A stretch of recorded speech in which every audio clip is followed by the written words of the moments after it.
السلام عليكم ورحمة الله وبركاته. الحمد لله رب العالمين، والصلاة والسلام على رسوله سيدنا محمد وعلى آله وأصحابه أجمعين، أما بعد. فأعوذ بالله من الشيطان الرجيم، بسم الله الرحمن الرحيم.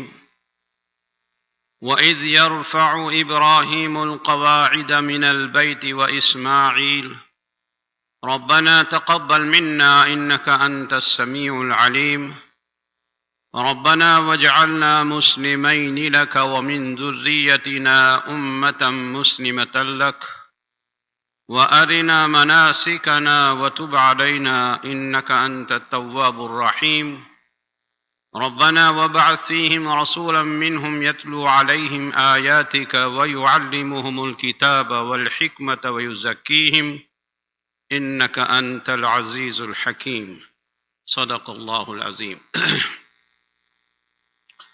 بزرگوں، دوست اور بھائیوں،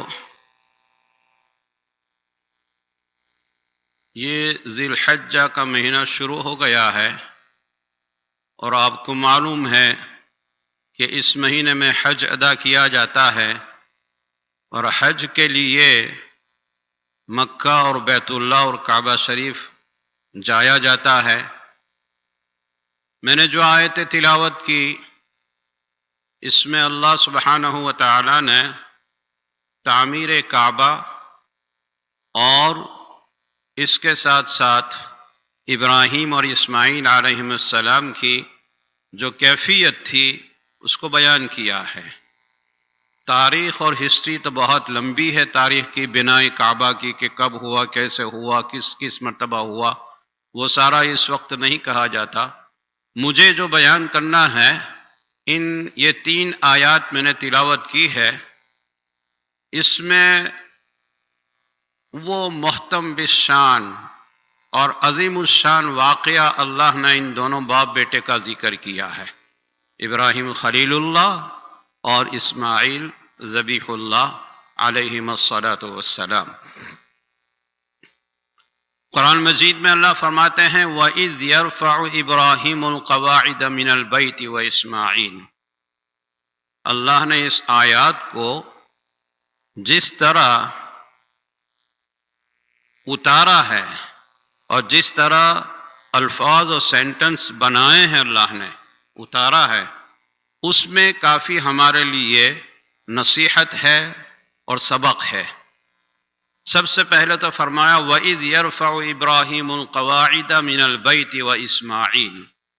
وَإِذْ يَرْفَعُ، یہ لفظ اِذ عربی کا ایک لفظ ہے، اور یہ اس وقت بولا جاتا ہے کہ جب اس کے بعد کا جو مضمون ہے بہت ہی اہم ہو اور بار بار اسے یاد کیا جا رہا ہو. اس لیے فرمایا وَإِذْ، یاد کرو تم اس وقت کو، يَرْفَعُ إِبْرَاهِيمُ الْقَوَاعِدَ مِنَ الْبَيْتِ وَإِسْمَاعِيلُ، کہ ابراہیم بیت اللہ کی بنیاد کو بلند کر رہے تھے، اٹھا رہے تھے، اور اسماعیل دونوں بناء کعبہ میں، کعبۃ اللہ کے بنانے میں دونوں شریک تھے. تو عربی کے اعتبار سے اگر جملہ کہا جاتا تو یہ کہا جاتا وَإِذْ يَرْفَعُ إِبْرَاهِيمُ وَإِسْمَاعِيلُ قَوَاعِدَ الْبَيْتِ، کہ ابراہیم اور اسماعیل بیت اللہ کی بنیاد کو بلند کر رہے تھے، اٹھا رہے تھے، تعمیر کر رہے تھے. لیکن مفسرین لکھتے ہیں کہ قرآن کا انداز جو ہے اس سے ہمیں ایک سبق ملتا ہے. اللہ نے یہ نہیں فرمایا وَإِذْ يَرْفَعُ إِبْرَاهِيمُ وَإِسْمَاعِيلُ قَوَاعِدَ الْبَيْتِ، بلکہ یہ فرمایا وَإِذْ يَرْفَعُ إِبْرَاهِيمُ الْقَوَاعِدَ مِنَ الْبَيْتِ وَإِسْمَاعِيلُ. بنائے کعبہ کا جو کام ہو رہا ہے وہ بہت ہی عظیم الشان کام ہے. تاریخ انسانیت میں یہ سب سے بڑا کام ہے کہ ایک اللہ کا گھر اپنے ایک نبی کے ہاتھوں سے بنایا جا رہا ہے، اور یہ وہ گھر ہوگا کہ دنیا کے کونے کونے سے لوگ ادھر آ کر حج کریں گے. پورا اسلام کا ایک مرکز ہوگا وہ. لیکن جو آیت، حالانکہ بنا رہے تھے باپ بیٹے دونوں، دونوں تعمیر کرنے میں بنانے میں شریک تھے، لیکن اللہ تعالیٰ نے جس طریقے سے یہ جملہ اتارا وہ یہ ہے کہ کام کو سیدھا ڈائریکٹ منسوب کیا ابراہیم علیہ السلام کی طرف۔ وَإِذْ يَرْفَعُ إِبْرَاهِيمُ الْقَوَاعِدَ مِنَ الْبَيْتِ، اور آخر میں اسماعیل کو ساتھ جوڑ دیا، وہ اسماعیل اور اسماعیل بھی۔ اگرچہ کسی کام میں دو یا دو سے زیادہ آدمی بھی شریک ہوئے، لیکن ادب کا تقاضا یہ ہے کہ کام کو منسوب کیا جائے گا بڑے کی طرف۔ جو بڑی ہستی ہوتی ہے اس کی طرف کام کو منسوب کیا جائے گا، اس کی طرف کام کی نسبت کی جائے گی، جیسے قرآن کریم میں یہاں اللہ نے فرمایا وَإِذْ يَرْفَعُ إِبْرَاهِيمُ الْقَوَاعِدَ مِنَ الْبَيْتِ وَإِسْمَاعِيلُ۔ تو یہ ایک ادب کا تقاضا ہے کہ کوئی بھی کام بڑا اور چھوٹا مل کر کرتے ہوں اور کام اچھی طرح ہو گیا ہو، کام میں کامیابی بھی ہو گئی ہو، تو ادب کا تقاضا یہ ہے کہ اس کام کو ہم بڑے کی طرف نسبت کریں گے اور چھوٹا اس کام میں ضمن میں آ جائے گا، ساتھ آ جائے گا۔ اس انداز بیان سے مفسرین نے یہ نکتہ نکالا، اور حدیثوں میں بھی آپ جب پڑھیں گے تو اس کی مثالیں ہمیں ملے گی کہ مثلا حضرت عمر رضی اللہ تعالیٰ عنہ فرماتے ہیں کہ آپ صلی اللہ علیہ وسلم نے رات میں عشاء کے بعد بات چیت کرنے سے منع فرمایا ہے کہ عشاء کے بعد بیٹھ کر گپ سپ مت کیا کرو، کوئی کام کی بات ہو تو اور بات ہے، لیکن ویسے ہی ٹائم نکالنے کے لیے گپ سپ کرنا، بیٹھے رہنا، رات دیر تک بیدار رہنا کہ فجر میں بھی اس کا اثر پڑ جائے، ایسا نہیں ہونا چاہیے۔ یہ حضرت عمر، لیکن آگے یہ فرما رہے ہیں کہ کبھی کبھی آپ صلی اللہ علیہ وسلم ابو بکر صدیق سے مشورہ کیا کرتے تھے اور میں بھی ساتھ ہوتا تھا۔ دیکھیے یہاں بھی حضرت عمر نے کس طرح فرمایا کہ رسول اللہ صلی اللہ علیہ وسلم مشورہ کیا کرتے تھے مسلمانوں کے معاملے میں ابو بکر صدیق کے ساتھ، اور میں بھی ساتھ ہوتا تھا۔ یہ نہیں فرمایا کہ رسول اللہ ابو بکر سے اور مجھ سے رات میں مشورہ کرتے تھے، دونوں کا نام ساتھ نہیں لیا، بلکہ اپنے بڑے کا نام ابو بکر کا پہلے لیا کہ ابو بکر سے مشورہ کیا کرتے تھے اور میں بھی ساتھ ہوتا تھا۔ معلوم ہوا کہ کسی بھی اچھے کام کو، کسی بھی بڑے کام کی نسبت جو ہے وہ بڑے کی طرف کرنی چاہیے، بڑے کی طرف کرنی چاہیے۔ کوئی یہ نہ سمجھے کہ میں نے یہ کیا ہے اور میرا یہ کمال ہے اور میں تھا تو یہ ہوا۔ یہ غرور کی، تکبر کی بات اللہ تعالیٰ کو پسند نہیں ہے۔ یہ تو اللہ کا احسان مانے کہ اللہ تعالیٰ نے اس کام کو لیے آپ کو قبول کیا، یہ دل میں ہونا چاہیے۔ نبی پاک صلی اللہ علیہ وسلم، دیکھیے آپ مکہ کے زمانے میں جب آپ مکہ میں ہی تھے تو آپ کو معلوم ہے کہ کتنا ظلم و ستم ڈھایا جاتا تھا۔ خود نبی صلی اللہ علیہ وسلم پر، صحابہ پر، جو اسلام لاتے تھے ان پر کیا کیا انہوں نے نہیں کیا، کون سا ظلم تھا کہ جو ان پر نہیں کیا، خود اپنے خاندان والے قریش کے، اسی طرح دوسرے سارے، کہ کیا کیا تکلیفیں اور کیا مشقتیں آپ کو اٹھانی نہیں پڑی، بہت ساری تکلیفیں آپ کو دی گئی۔ پورے نبوت کے 13 سال اب مکہ مکرمہ میں رہے، اور ان 13 سال میں آپ کو کیا کیا مجاہدہ اور آپ کے صحابہ کو کیا کیا تکلیفیں اور ظلم و تشدد کا سامنا کرنا پڑا۔ پھر جب ہجرت کر کے تشریف لے گئے تو ہجرت کے بعد مدینے میں جب گئے آپ صلی اللہ علیہ وسلم، مدینہ منورہ میں، اور صحابہ بھی گئے، وہاں بھی مکہ کے لوگوں نے آپ کو چین سے رہنے نہیں دیا، بلکہ آپ اگر تاریخ اسلام پڑھتے ہوں گے تو اس میں سارے غزوات کا ذکر ہے کہ کیا کیا کیا۔ اخیر میں تو ایک احزاب ہوا، احزاب کہتے ہیں چند گروپ، سارے گروپ کو مل کر حزب اور احزاب، تو سارے گروپ مل کر مکہ کے اور مکہ کے اطراف کے جتنے بھی قبیلے تھے وہ سارے قبیلے کو مکہ والوں نے ملا کر پورا مدینے پر حملہ بول دیا اور اٹیک کر دیا، لیکن اس میں بھی اللہ تعالیٰ نے مدد فرمائی اور وہ لوگ ناکام ہوئے۔ اب دیکھیے جب رسول اللہ صلی اللہ علیہ وسلم سن 8 ہجری میں فاتحانہ شان سے جب مکہ میں داخل ہوتے ہیں، 8 ہجری میں مکہ فتح ہوا، اللہ تعالیٰ نے فتح نصیب فرمائی مسلمانوں کو۔ اب دیکھیے کہ آپ فاتحانہ شان سے مکہ میں داخل ہو رہے ہیں، اور جب کوئی بادشاہ کسی ملک پر فتح پاتا ہے تو پھر وہ کیا نہیں کرتا۔ قرآن کریم میں خود ملکہ سبا بلقیس کا ایک قول نقل کیا ہے کہ ان الملوک اذا دخلوا قریۃ افسدوها وجعلوا اعزۃ اہلها اذلہ، کہ جب بادشاہ داخل ہوتے ہیں کسی ملک میں فتح کر کے اس کو، تو افسدوها، اس کو تتر بتر کر دیتے ہیں، فساد مچاتے ہیں، وجعلوا اعزۃ اہلها اذلہ، اور اس ملک کے جو باعزت لوگ ہوتے ہیں اس کو ذلیل کر دیتے ہیں، یہ ان کا کام ہوتا ہے۔ لیکن قربان جائیے نبی پاک صلی اللہ علیہ وسلم پر۔ سیدنا انس رضی اللہ تعالیٰ عنہ، بخاری شریف کی روایت ہے، سیدنا انس رضی اللہ تعالیٰ عنہ فرماتے ہیں کہ میرے سامنے ابھی وہ منظر ہے، گویا کہ میں دیکھ رہا ہوں آپ صلی اللہ علیہ وسلم کی کیفیت کو، کہ جب فاتحانہ شان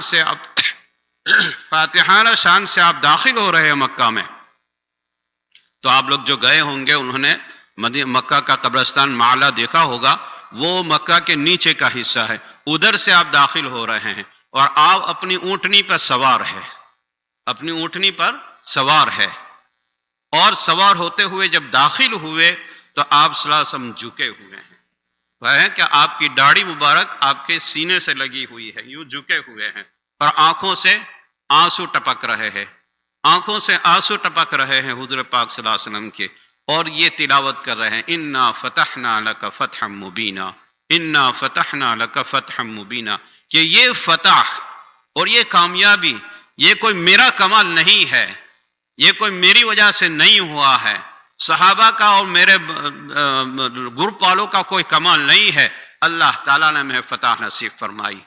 حالانکہ 13 سال مکہ اور 8ویں ہجری میں یہ آئے ہیں مکہ متا ہوا، تو 13 اور 8 21 سال کی پوری آپ ہسٹری اور سیرت دیکھیے کہ نبی کریم صلی اللہ علیہ وسلم کو کیا کیا کرنا پڑا۔ لیکن سب سے آخری جو مکہ فتح ہوا، اور فتح مکہ کے اوپر ہی سارا مدار تھا، پورے قبیلے جتنے بھی اطراف میں تھے، مکہ کے اطراف میں باہر ادھر ادھر، وہ سب انتظار کر رہے تھے کہ اگر مکہ فتح ہو جائے تو پھر ہم سب اسلام میں داخل ہو جائیں گے۔ تو اللہ تعالیٰ نے اتنی بڑی کامیابی نصیب فرمائی رسول اللہ کو اور صحابہ کو۔ لیکن رسول اللہ کی حالت اس وقت یہ تھی کہ آپ صلی اللہ علیہ وسلم جھکے ہوئے ہیں، اونٹنی پر سوار تھے آپ کی قصوہ پر، اور جھکے ہوئے ہیں، اور یہ پڑھتے جاتے ہیں انا فتحنا لک فتحا مبینا۔ ہمیں سبق اس سے ملتا ہے کہ کوئی کام اللہ تعالیٰ اگر ہم سے لے لے تو اس میں ہمارا کوئی کمال نہیں ہے، ہمارا اس میں کوئی کمال نہیں ہے، کوئی ہمارا کرتب اس میں کام نہیں کرتا، یہ اللہ کا احسان ہوتا ہے، اللہ کا فضل ہوتا ہے کہ اللہ تعالیٰ نے ہمیں اس سے یہ کام لے لیا، یہ اپنی خدمت جو بھی ہو اسلام کا کام خدمت لے لی۔ ورنہ انسان کیا ہوتا ہے؟ وہ تو ایک خاک کا پتلا ہوتا ہے، اسے کچھ نہیں ہوتا، لیکن اللہ تعالیٰ کی جو مدد ہوتی ہے، اللہ تعالیٰ لینا چاہتا ہے تو اس سے کام ہوتا ہے، ورنہ وہ کچھ نہیں کر سکتا۔ تو نبی پاک صلی اللہ علیہ وسلم کی بھی یہ حالت دیکھیے۔ تو اسی طرح حضرت ابراہیم علیہ السلام کے جملے میں بھی دعا یہ کام میں بھی اللہ نے فرمایا وَإِذْ يَرْفَعُ إِبْرَاهِيمُ الْقَوَاعِدَ مِنَ الْبَيْتِ وَإِسْمَاعِيلُ، آگے ایک دعا کا ذکر ہے۔ ابراہیم علیہ السلام کی اتنی بہترین دعا ہے، بیت اللہ کے باندھتے ہوئے تعمیر کرتے جاتے تھے، اور اپنے اوپر بھروسہ، اپنے اوپر اعتماد، اور اپنے کام پر کوئی غرور اور تکبر نہیں تھا، بلکہ فرماتے جاتے تھے ربنا تقبل منا انک انت السمیع العلیم۔ ان کا سارا عمل بیت اللہ کی تعمیر کا ایک طرف، اور تعمیر کرتے ہوئے اپنے دل کا تعلق جو اللہ سے ہوتا ہے وہ عمل ایک طرف، یہ سارے عمل پہ وہ عمل غالب آ گیا، اور اللہ تعالیٰ کو یہ دعا اتنی پسند آئی کہ میرا ابراہیم یہ کام تو کرتا جاتا ہے، تعمیر میرے گھر کی تعمیر کرتا ہے، لیکن اس کا دل میرے ساتھ لگا ہوا ہے، اور مجھ سے یہ عرض کرتا جا رہا ہے کہ ربنا تقبل منا انک انت السمیع العلیم، کہ ہمارے رب ہماری طرف سے قبول کر لیجئے، ہم تو ایک کمزور مخلوق ہے، ہماری کیا حیثیت ہے کہ ہم اتنا بڑا گھر آپ کی تعمیر کریں، اتنی مقبولیت کا گھر آپ کا تعمیر کرے اور بنائیں کہ دنیا بھر سے لوگ آئے اور قیامت تک یہ چلتا رہے۔ اللہ کو یہ دعا اور یہ ابراہیم علیہ السلام کا دل کا تعلق اللہ کے ساتھ کا اتنا پسند آیا کہ اس دعا کو قرآن کریم میں اللہ تعالیٰ نے نازل کی، اور رہتی دنیا تک اس کی تلاوت ہوتی جا رہے گی۔ ربنا تقبل منا، ہمیں یہ تعلیم ہے کہ کوئی خدمت اللہ تعالیٰ ہم سے لے لے، کوئی کام کے لیے اللہ تعالیٰ ہمیں قبول کر لے کہ ہم نے یہ دین کا کام کیا یا فلاں کا کام کیا یا فلاں کا یہ مسئلہ حل کر دیا، تو اپنا کوئی کمال نہیں مانے، اپنے کوئی کرتب اور اپنی کوئی صفت کے اوپر غرہ نہ کرے، تکبر نہ کرے، بلکہ اللہ تو دوسرے سے بھی کام لے سکتا تھا۔ یہ اللہ کا احسان ہے کہ اللہ نے مجھے اس کے لیے منتخب کیا۔ اب اللہ کے سامنے یہ دعا کرے کہ یا اللہ آپ کی شان جس طرح اخلاص وغیرہ کی کیفیت سے یہ کام ہونا چاہیے یہ مجھ سے نہیں ہو سکا، بس جیسا بھی عمل ہو آپ کی بارگاہ میں ہم پیش کرتے ہیں۔ ربنا تقبل منا انک انت السمیع العلیم، ہم سے قبول کر لیجئے، آپ بڑا سننے والے اور بڑے جاننے والے ہیں۔ تو دونوں باپ بیٹے یہ دعا کرتے جاتے تھے۔ اللہ تعالیٰ نے اس دعا کو قرآن کریم میں نازل کر دی اور ہمیں یہ حکم دیا کہ کوئی بھی تم کام کرو، کام کے نسبت اپنی طرف نہیں۔ انسان کمزور ہے، جیسا اللہ کا حق ہوتا ہے، اللہ تو خالق ہے، ہم مخلوق ہیں، اللہ معبود ہے، ہم عابد ہیں، ہماری کیا حیثیت ہے؟ تو جو بھی کوئی کام ہو اس کی نسبت اللہ بڑے کی طرف کرے اور اللہ سے دعا کرتے جائے کہ یا اللہ اس کام کو قبول فرما لے۔ آگے قرآن کریم نے وہ ساری ہسٹری میں نہیں بیان کرتا، یہاں اس آیت سے جو 2-4 سبق ہیں وہ اسی مختصر مجلس میں کہہ دیتا ہوں میں۔ ربنا واجعلنا مسلمین لک، تعمیر تو کر دیا لیکن ابراہیم علیہ السلام اللہ کی بارگاہ میں دعا گو ہیں۔ ربنا واجعلنا مسلمین لک، اے ہمارے رب ہم دونوں کو آپ مسلمان بنا دیجئے۔ اب سوال یہ پیدا ہوتا ہے کہ تو جلیل القدر دونوں نبی ہے تو کیا مسلمان نہیں ہے؟ یقیناً مسلمان ہے، لیکن یہاں مسلمان ہونے کا مطلب یہ ہے کہ ہم کو آپ کا تابعدار بنا دیجئے، آپ کے جتنے بھی فرمان اور احکام آئے ان سب کا ہم کو تابعدار بنا دیجئے۔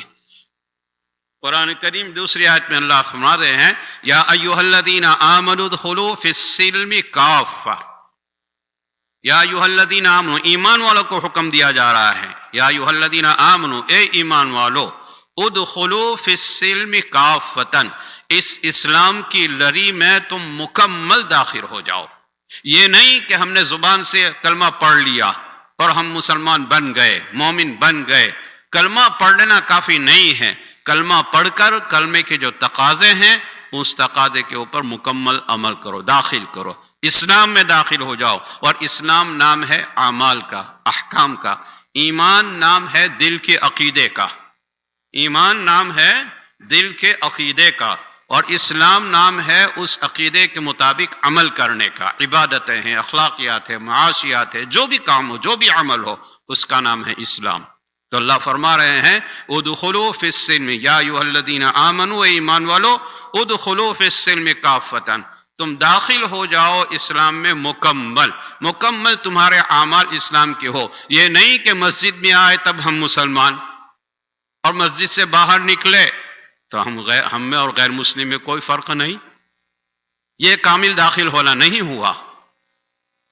ہماری چاہے عبادت ہو یا دوسروں کے ساتھ مسجد کے باہر اعمال ہو، اعمال چاہے مسلمانوں کے ساتھ ہو یا نن مسلم کے ساتھ ہو، ہمارا پڑوسی ادھر چاہے مسلمان ہو یا غیر مسلم ہو، ہمیں جو حکم دیا رسول اللہ نے وہ صرف مسجد کے حدود تک محدود نہیں ہے کہ مسجد کی دیواری میں آ جاؤ اور اسلام پر عمل کرو اور جب مسجد کی دیواری سے باہر نکل جاؤ تو تم آزاد ہے، نہیں۔ ادخلوا فی السلم کافۃ، مکمل، چاہے وہ عبادات ہو، اخلاقیات ہو، معاملات ہو، اپنے گھر والوں کے ساتھ کا معاملہ ہو، اپنے زوجین ہسبینڈ وائف کا معاملہ ہو، بیوی بچوں کے ساتھ کا معاملہ ہو، پڑوس کے ساتھ کا معاملہ ہو، جو بھی ہو سب میں مکمل داخل ہو جاؤ۔ تو ابراہیم اور اسماعیل علیہ السلام نے دونوں نے جو دعا کی وہ بھی یہی ہے کہ ربنا وجعلنا مسلمین لک، اللہ کے گھر کو بنا کر چھوڑ نہیں دیا، بلکہ اس کے ساتھ یہ دعا کی کہ کہیں ایسا نہ ہو کہ بن تو گیا ہے یہ گھر، لیکن بننے کے بعد یہ آباد نہ ہو۔ اس لیے حدیث میں ایک لفظ آیا بھی ہے کہ زمانہ ایک آئے گا کہ عامرۃ وہی خراب، کہ مسجدیں بہت عالیشان بنے گی، عامرہ، باہر سے دیکھو گے تو ہو کتنی آباد ہے، ماشاءاللہ بن گئی ہے، اندر کچھ نہیں ہے، وہی خراب، ویران ہے۔ تو یہ مقصد نہیں ہے، چاہے سادہ سمپل ہو، لیکن جیسے ابراہیم اور اسماعیل علیہ السلام دعا کیا کہ مسلمین لک، ہم دونوں کو آپ کے مطیع اور فرما بردار بنا دیجئے کہ ہم سارے احکام میں آپ کے فرما بردار رہیں اور مسجدوں کو آباد کریں۔ وَأَرِنَا مَنَاسِكَنَا، آگے فرما رہے ہیں وَأَرِنَا مَنَاسِكَنَا، اور یہاں جو حج کرنے لوگ بھی آئیں گے، ہم بھی ہیں، ہمیں مناسک حج دکھائیے، سکھائیے۔ معلوم ہوا کہ جو بھی عبادت ہم کرے، چاہے حج ہو، نماز ہو، روزہ ہو، زکوٰۃ ہو، کوئی معاملات ہو، کچھ بھی ہو، یہ اللہ کے حکم اور رسول اللہ صلی اللہ علیہ وسلم کے بتائے ہوئے طریقے پر ہی ہونا چاہیے۔ وَأَرِنَا مَنَاسِكَنَا، رسول اللہ صلی اللہ علیہ وسلم کے بتائے ہوئے طریقے پر ہونا چاہیے۔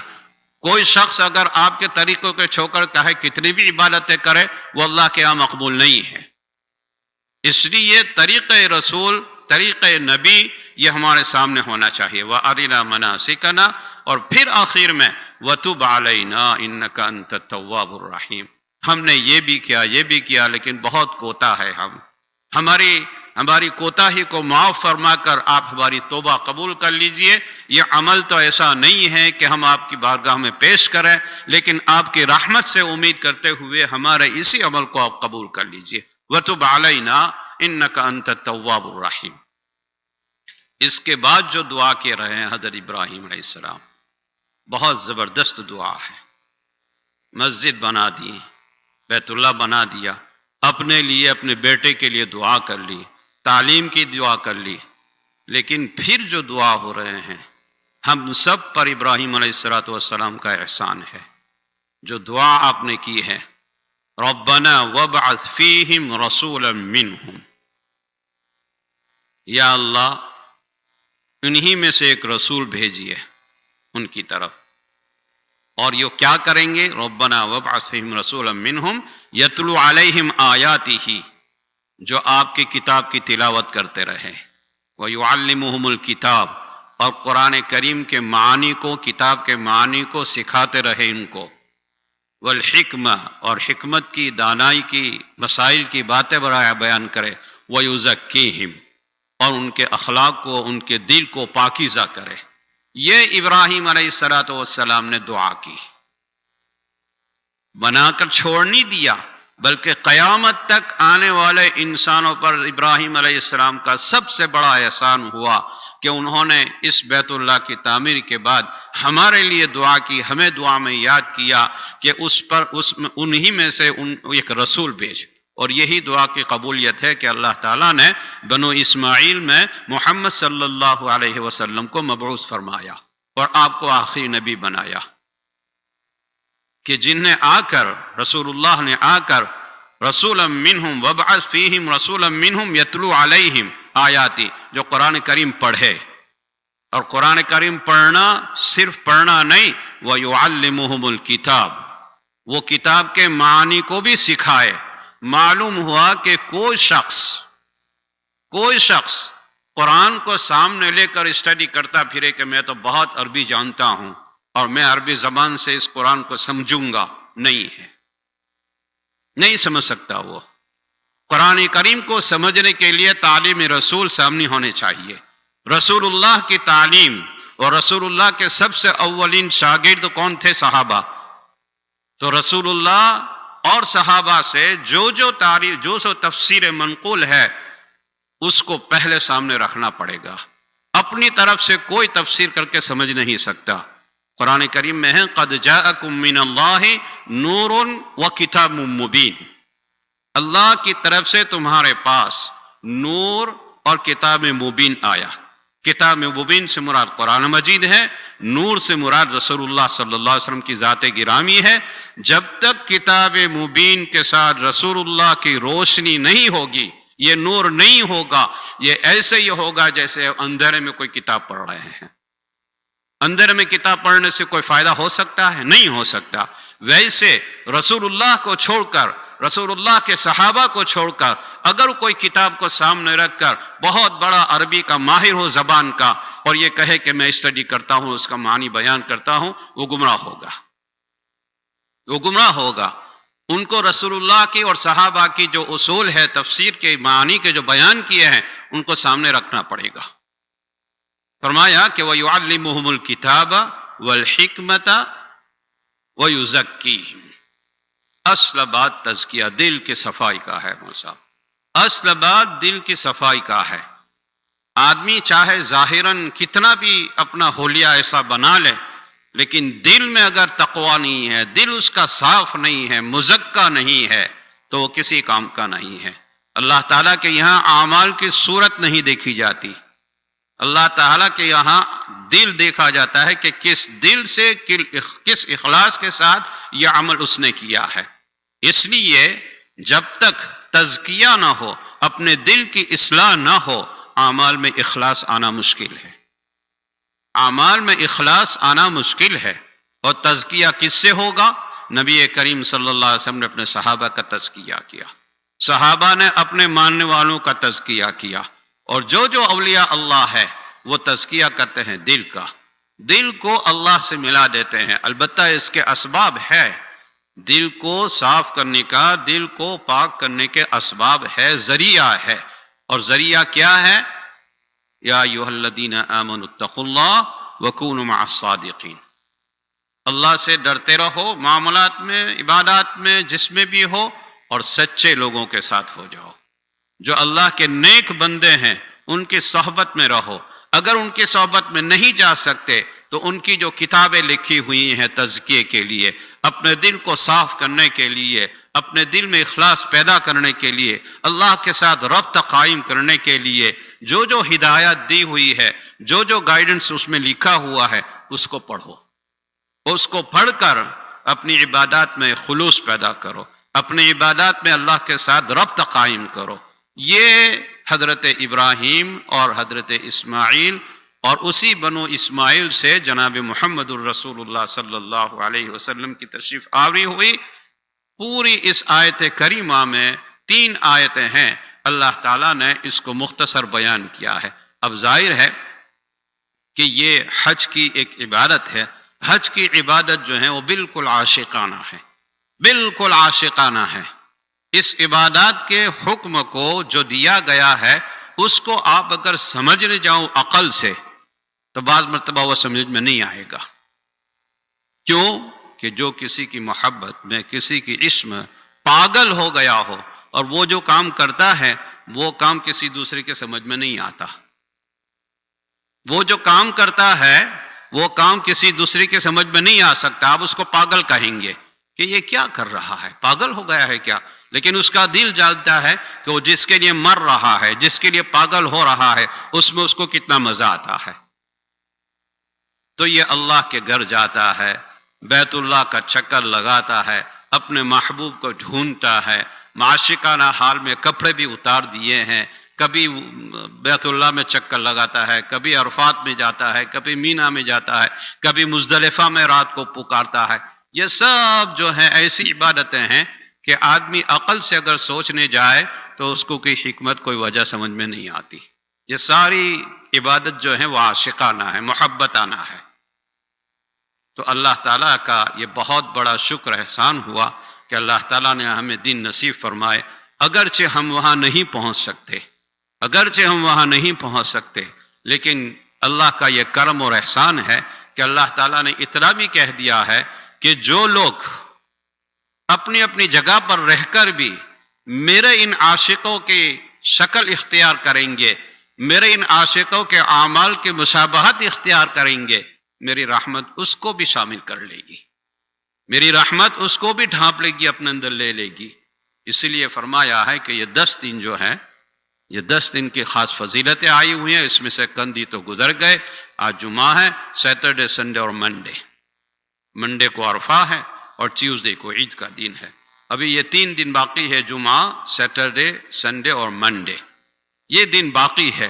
اس میں ایک تو یہ ہے کہ تکبیر تشریق ہم عرفہ کے دن سے پڑھتے ہیں، یعنی 9 ذی الحج سے، یہ تو واجب ہے ہر نماز کے بعد زور سے پڑھنا، لیکن اللہ کی کبریائی ان 10 دنوں میں بیان کرنا یہ مستحب ہے۔ اس لیے آدمی چلتا پھرتا بھی اللہ اکبر لا الہ الا اللہ اللہ اکبر وللہ الحمد، یہ اللہ کی کبریائی بیان کرنے کے دن ہے۔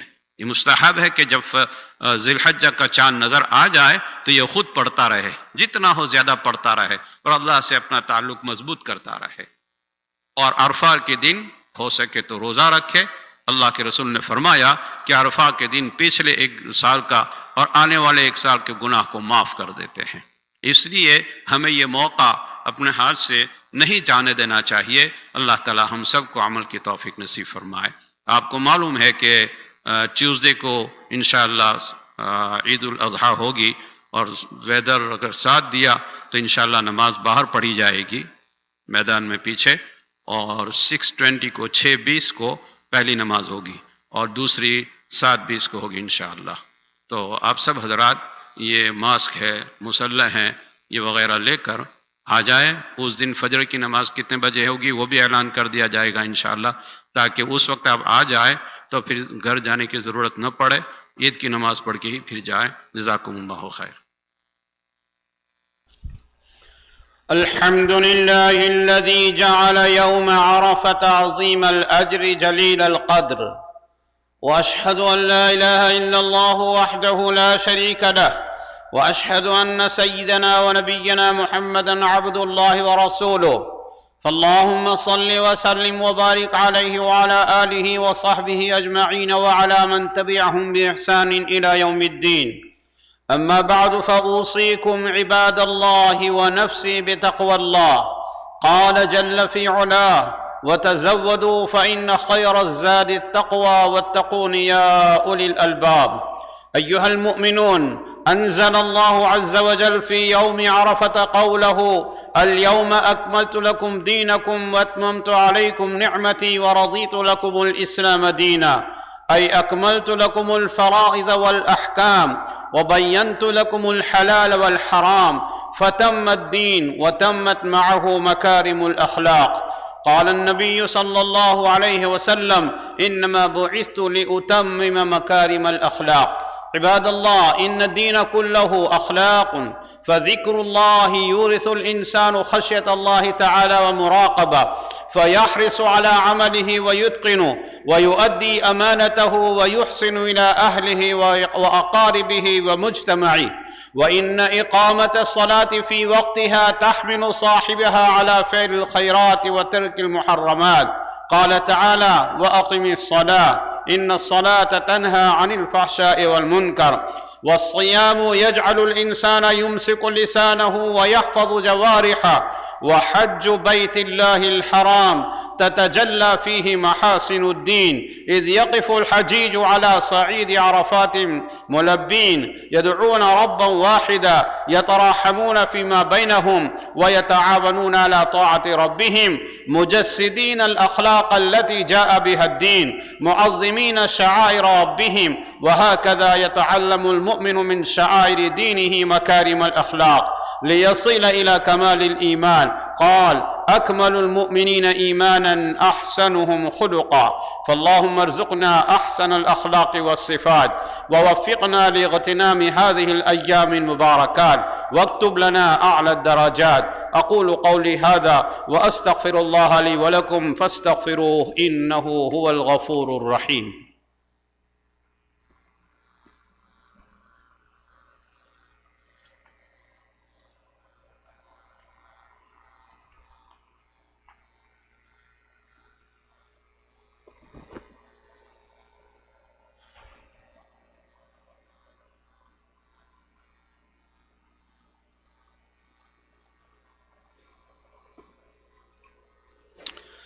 الحمد لله نحمده ونستعينه ونستغفره ونؤمن به ونتوكل عليه ونعوذ بالله من شرور أنفسنا ومن سيئات أعمالنا من يهده الله فلا مضل له ومن يضلله فلا هادي له ونشهد أن لا إله إلا الله وحده لا شريك له ونشهد أن سيدنا ومولانا محمدا عبده ورسوله صلى الله تعالى عليه وعلى آله وأصحابه وبارك وسلم تسليما كثيرا كثيرا. أما بعد فقد قال الله سبحانه وتعالى مخبرا وآمرا إن الله وملائكته يصلون على النبي يا أيها الذين آمنوا صلوا عليه وسلموا تسليما. اللهم صل على محمد عبدك ورسولك وصل على المؤمنين والمؤمنات والمسلمين والمسلمات خصوصا على أمير المؤمنين سيدنا أبي بكر الصديق رضي الله تعالى عنه وعلى أمير المؤمنين سيدنا عمر بن الخطاب رضي الله تعالى عنه وعلى أمير المؤمنين سيدنا عثمان بن عفان رضي الله تعالى عنه وعلى أمير المؤمنين سيدنا علي بن أبي طالب رضي الله تعالى عنه وعلى سيدة نساء أهل الجنة فاطمة الزهراء رضي الله تعالى عنها وعلى سيدي شباب أهل الجنة الحسن والحسين رضي الله تعالى عنهما وعلى الستة الباقية من العشرة المبشرة وعلى أمهات المؤمنين وعلى سائر الصحابة والتابعين رضوان الله تعالى عليهم أجمعين. اللهم أعز الإسلام والمسلمين، اللهم انصر الإسلام والمسلمين، اللهم انصر من نصر الإسلام والمسلمين واخذل من خذل الإسلام والمسلمين. اللهم اجعل بلاد الإسلام آمنة مطمئنة من كل البليات والآفات. ربنا تقبل منا إنك أنت السميع العليم وتب علينا إنك أنت التواب الرحيم برحمتك يا أرحم الراحمين. أعوذ بالله من الشيطان الرجيم. إن الله يأمر بالعدل والإحسان وإيتاء ذي القربى وينهى عن الفحشاء والمنكر والبغي يعظكم لعلكم تذكرون فاذكروني أذكركم واشكروا لي ولا تكفرون.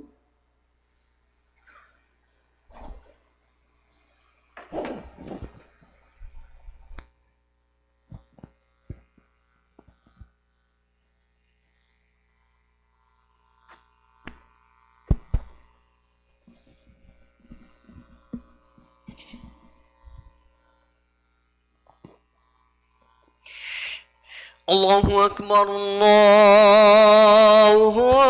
أكبر الله أكبر الله أكبر. أشهد أن لا إله إلا الله أشهد أن لا إله إلا الله أشهد أن محمدا رسول الله أشهد أن محمدا رسول الله. حي على الصلاة حي على الصلاة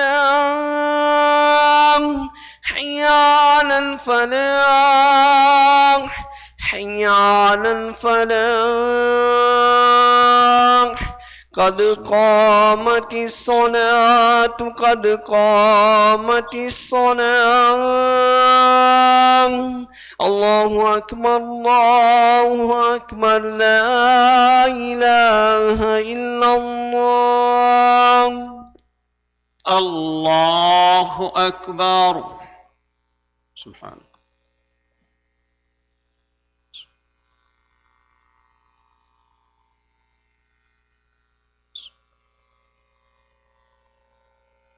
الحمد لله رب العالمين الرحمن الرحيم مالك يوم الدين.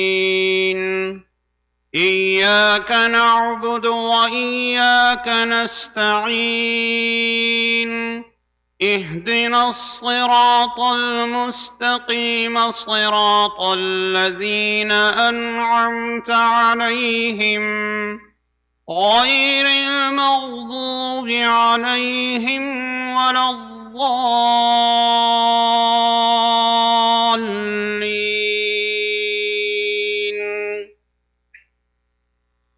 وإذ ابتلى إبراهيم ربه بكلمات فأتمهن قال إني جاعلك للناس إماما قال ومن ذريتي قال لا ينال عهد الظالمين وإذ جعلنا البيت مثابة للناس وأمنا واتخذوا من مقام إبراهيم مصلى وعهدنا إلى إبراهيم وإسماعيل أن طهرا بيتي للطائفين والعاكفين والركع السجود وإذ قال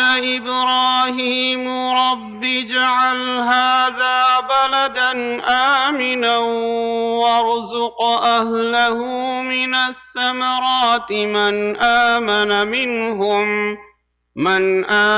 منهم بالله واليوم الآخر قال ومن كفر فأمتعه قليلا ثم أضطره إلى عذاب النار وبئس المصير.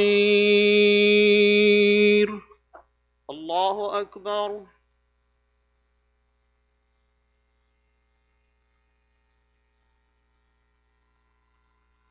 سبحان الله. سمع الله لمن حمده. الله أكبر. سبحان الله.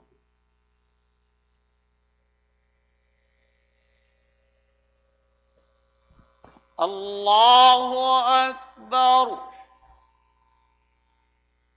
الله أكبر.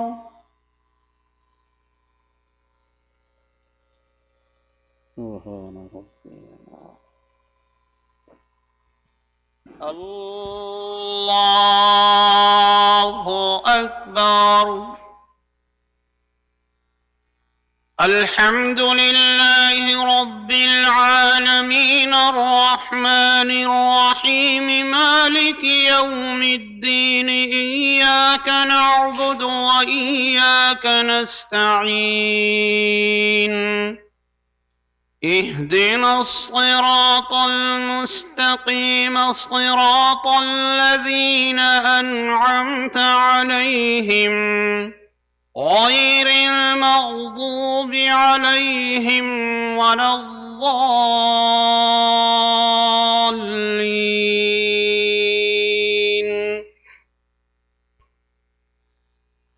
وإذ يرفع إبراهيم القواعد من البيت وإسماعيل ربنا تقبل منا إنك أنت السميع العليم.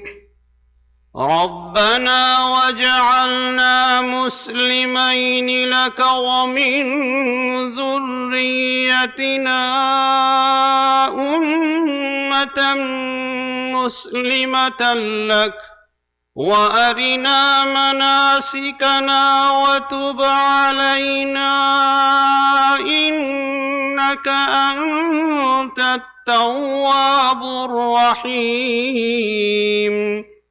ربنا وابعث فيهم رسولا منهم يتلو عليهم آياتك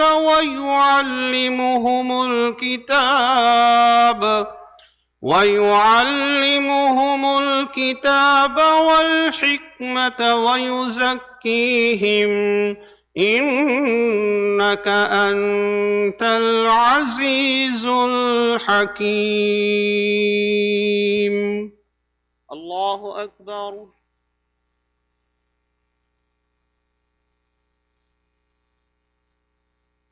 سبحان. سمع الله لمن حمده. الله أكبر. سبحان الله. الله أكبر الله أكبر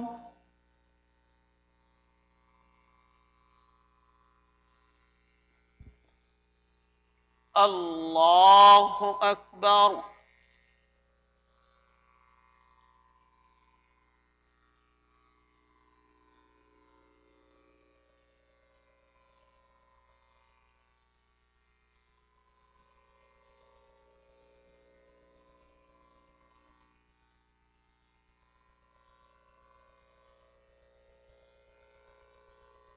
الله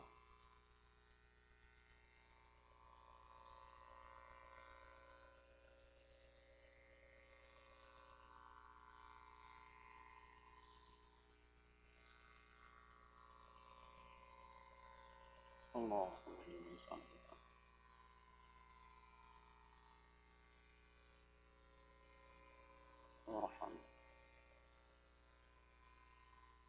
السلام عليكم ورحمة الله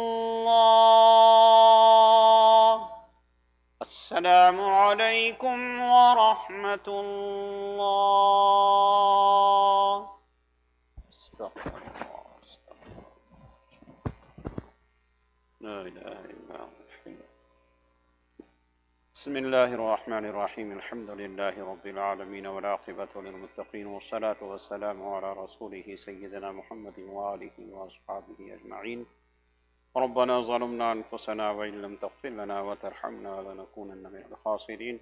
ربنا لا تزغ قلوبنا بعد إذ هديتنا وهب لنا من لدنك رحمة إنك أنت الوهاب. ربنا اغفر لنا ولإخواننا الذين سبقونا بالإيمان ولا تجعل في قلوبنا غلا للذين آمنوا ربنا إنك رؤوف رحيم. اللهم حبب إلينا الإيمان وزينه في قلوبنا وكره إلينا الكفر والفسوق والعصيان واجعلنا من الراشدين. اللهم اجعلنا من الذين لا خوف عليهم ولا هم يحزنون. اللهم إنا نسألك علما نافعا ورزقا واسعا وعملا صالحا وإيمانا مستقيما وفضلا دائما وشفاء من كل داء. اللهم اغفر لحينا وميتنا وشاهدنا وغائبنا وصغيرنا وكبيرنا وذكرنا وأنثانا. اللهم من أحييته منا فأحيه على الإسلام ومن توفيته منا فتوفه على الإيمان.